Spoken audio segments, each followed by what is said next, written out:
जगन्नाथ सांग मैंने आपण मानकर ओडिशा माटीर झील रूपा मुझे नहीं आपणकर जानापी बहुत भल कथा।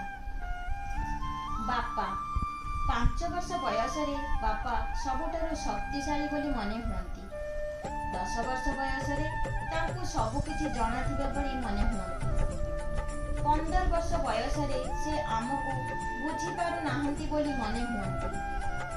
20 वर्ष बयस से पुराणा कालिया व्यक्ति परि मने हुअंती। 25 वर्ष बयस अनुभव हुए जे से किछि स्थान रे ठीक थिले।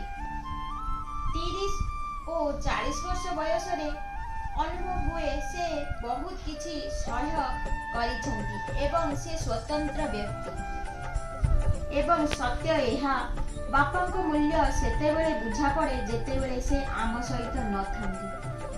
आपण मानकर कौन मत आपण माने कमेंट माध्यम रे निश्चिंत जणेबे। मो वीडियो टी को लाइक शेयर सब्सक्राइब मध्य करिवे। जय जगन्नाथ।